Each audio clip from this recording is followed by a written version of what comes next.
Hello, I'm Sarah Wiltshire, Coordinator for Action on Climate Emergency, Settle and Area. The four presentations you are about to watch were recorded at our spring conference on the 13th of March 2021, Growing the Green Recovery, which follows on from our November 2020 conference, Making the Most of the Green Recovery, which focused on building back better. You can find out more about ACE Settle on our website, acesettleandarea.org. Our first speaker, Neil Heseltine, is the chair of the Yorkshire Dales National Park Authority. He was a member of a task finish group in 2016-17 who helped to prepare the document Farming in the English National Parks for DEFRA, and has recently given evidence to the North Yorkshire Rural Commission. Neil is also a fourth generation farmer in Mallandale, where he farms with his family 1,100 acres, the majority of which is in countryside stewardship, and this includes land rented from the National Trust. Some of you will know these places well, an area designated as National Park for its natural beauty about 70 years ago, 1954 to be precise. And we, as a National Park Authority, he's head of the National Park Authority, this man, the members, officers, staff, volunteers, along with local communities, are charged with looking after this landscape. And in fact, our first statutory purpose is to conserve and enhance the natural beauty, the wildlife, and the cultural heritage of the national parks. And as you probably know, we have two of these such purposes. The second of which is to promote opportunities for the public understanding and the enjoyment of the special qualities of the parks. And I'll come back to that one a little bit later on. But these two purposes are essentially our reasons to be. And everything we do is driven by them. And hopefully the short film you can see encapsulates and reflects those purposes. So these purposes have been our guiding principles over the last 70 years or so, and delivering them has always been the challenge. But this has become a greater challenge in more recent times when you add in the most important issues facing global society at this moment in time, and I say this in the midst of a global pandemic, those of climate change and species decline. As a result, these have become the issues that are also at the top of the list for national parks to address in the immediate future. I believe we are essentially an environmental body, and as such, we should be leading the way and at the forefront of the change that is required, and that change is required essentially in human behaviour to make a difference as we go forward. And consequently, every aspect of the work we do should be driven by a commitment and a responsibility toward addressing climate change and nature recovery. And just to sort of highlight that, I picked three areas really just to look at today and to focus on. Those being land management, housing, and tourism as three of the biggest challenges we face, and in some cases, potentially the most difficult ones to resolve. I'll start with farming and land management, because that has the potential to be a really positive story. As you will probably know, the Yorkshire Dales is synonymous with livestock farming, something that has come under huge pressure in recent times, some of which is justifiable. And I believe as an individual farmer, I have to respond to that, and I have to take responsibility in how I produce that livestock in a way which addresses today's issues. Meat consumption has come under intense scrutiny, and as a business and as an individual business, I have to adapt to that, but also as an industry, we have to adapt to that. And that then links into the sustainable food movement that Anna will talk about in a moment or two. As a result, we are already starting to see a shift, albeit very slowly, towards farming methods which have a greater emphasis on the environment around them. And I firmly believe that it is possible to use these methods to combine food production on the one hand with carbon capture and the creation of wildlife habitats. And we can do all that within conjunction of each other. Now, unlike the US model of national parks, which are state-owned and therefore state-controlled, the vast majority of land within English national parks is privately owned. In the Dales, it's over 95%. And some see this as a hindrance. But we are undoubtedly at the moment seeing more individual landowners coming forward who are looking at more ecological farming and land management practices.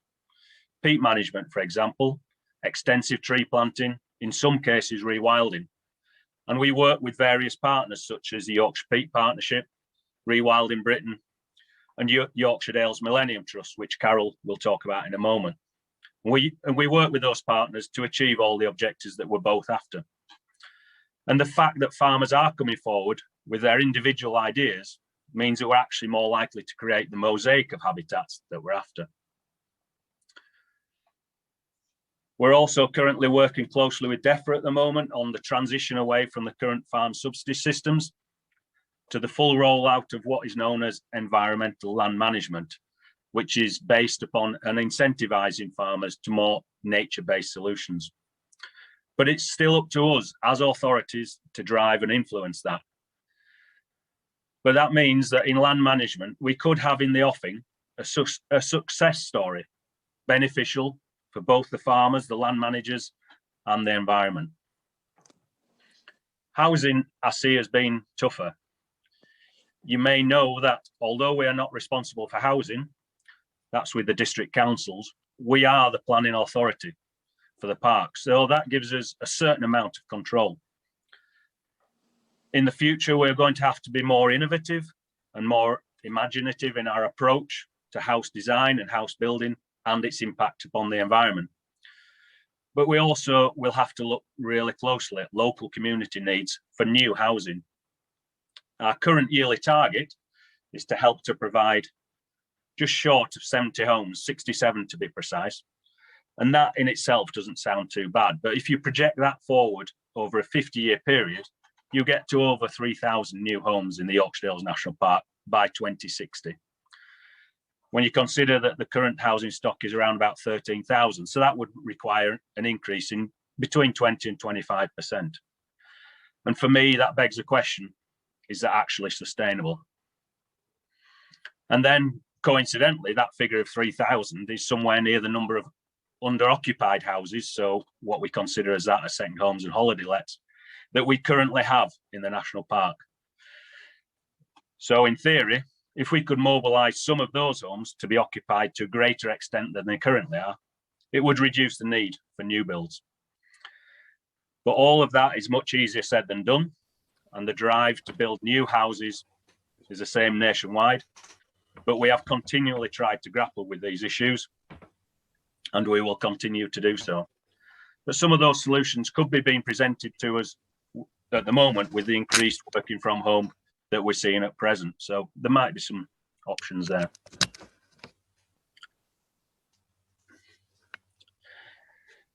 The other big challenge that we face is that of tourism.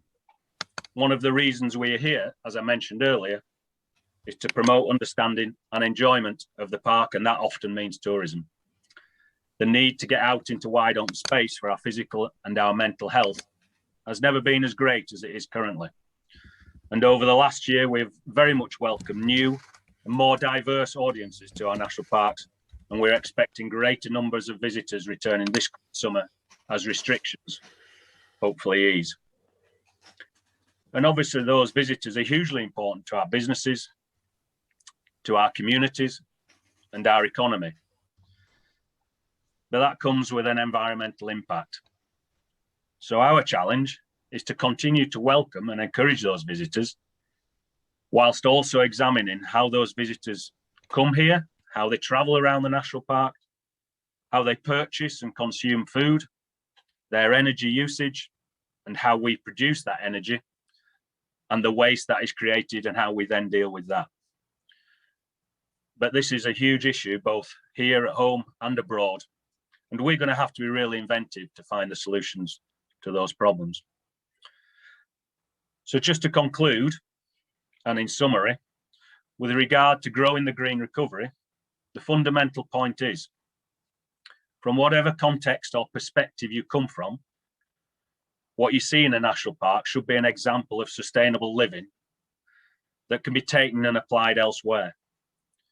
We need to not only take responsibility within our own national parks to find solutions to the issues of climate change and nature recovery by being creative in our ideas, by being bold in our ambitions and brave in our decisions, but we also need to act as a catalyst for the rest of the country, leading by example, becoming ambassadors and seeking to influence and instigate the change that is so desperately required across this country and the planet.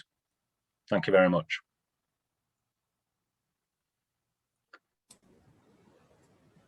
Thank you very much, Neil. We'll just let those, yeah, that kind of finish. Lots and lots of thoughts there, lots and lots of questions in my mind, and I'm sure everybody else too. Can I just jump in? We've just got a few minutes before we go on to Anna. And if this is a fair thing to ask you to respond to. As a farmer, obviously with Brexit and everything else that's kind of being sorted out being probably an odd word to use. Presumably that's another thing that National Park are kind of grappling with, particularly as you say, if 95% of ownership is actually in private hands. Do you kind of, how is that going to work through, do you think?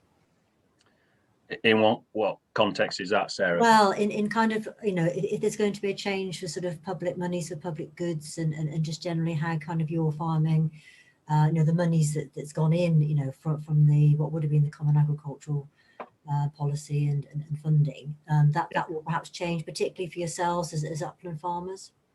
Yeah, potentially. I mean, we're very much hoping as upland farmers, well, not as farmers in general. And what I really want to see, and what I think we've set off on the road towards, is what you've described as public money for public goods. And as I said in the talk, we are being incentivized down a much more environmental route, and we're being incentivized to look at nature to a far greater extent.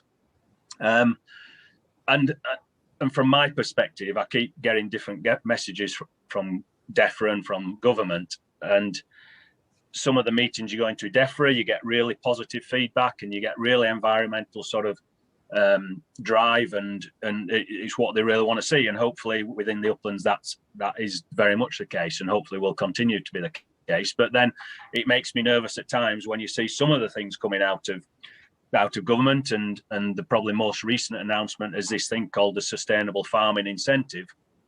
And when you look at that in detail, how much actually of an incentive there is within that to take farmers down a different route and make them behave differently in their farming operations, I'm not sure there's a great deal. So that in itself is making me nervous. But like I say, it's almost like different messages from different areas of DEFRA that are coming out. So it's sort of so on one hand you're sort of thinking this is really positive and really good, and then you get some of the announcements and you think, yeah, I'm not sure there's a great deal in that's going to make a great deal of difference. So I hope that answered the question. But yeah, so an awful. I mean, I know it's early days, you know, obviously there's a lot of things that are having to be kind of worked through. But yeah, thank you very much, Neil.